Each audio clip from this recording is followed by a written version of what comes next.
ఘనంగా వడ్డే ఓబన్న జయంతి వేడుక హిందూపురం పట్టణంలో ప్రముఖ స్వాతంత్ర సమరయోధుడు వడ్డే ఓబన్న జయంతి కార్యక్రమం పట్టణ వడ్డర సంఘం నాయకుల ఆధ్వర్యంలో తెలుగుదేశం మరియు కూటమి నాయకులు లైఫ్ వరల్డ్ ఉదయ్ కుమారులు శ్రీకంఠపురం సర్కిల్లో గల వడ్డే ఓబన్న గారి విగ్రహానికి పూలమాలలు వేసి నివాళులు అర్పించారు. అనంతరం తెలుగుదేశం నాయకులు మాట్లాడుతూ వడ్డే ఓబన్న జయంతిని రాష్ట్ర ప్రభుత్వం అధికారికంగా ప్రకటించడం సంతోషమన్నారు. గ్రామ రక్షకుల జీతాలు రద్దు చేసినప్పుడు వడ్డే ఓబన్న తెల్లదొరలపై తిరుగుబాటు చేసి పేదవారికి అండగా నిలిచి పోరాడారన్నారు. అటువంటి మహనీయుని జయంతిని జరుపుకోవడం సంతోషంగా ఉందన్నారు. వడ్డర సంఘం నాయకులు దుర్గా నవీన్, మంజుల, ప్రసాద్, రంగప్పలు మాట్లాడుతూ వడ్డే ఓబన్న జయంతిని జరుపుకోవడం చాలా సంతృప్తిగా ఉందని, ఇది మాకు ఒక పండగ అని వారు తమ సంతోషాన్ని వ్యక్తపరిచారు.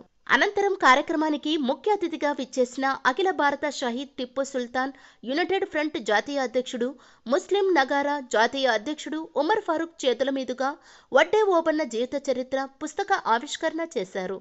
ఈ కార్యక్రమంలో పట్టణ ప్రజా సంఘాల నాయకులు పెద్ద ఎత్తున పాల్గొన్నారు. అలాగే మా తెలుగుదేశం పార్టీ మరియు ప్రతి ఒక్కరూ అన్ని కులాలు అయితే ఏముంది ప్రతి ఒక్కరూ వచ్చి ఆయనకు నివాళులు అర్పించడం, వర్ధంతి సందర్భంగా శుభాకాంక్షలు తెలవడం చాలా సంతోషంగా ఉంది.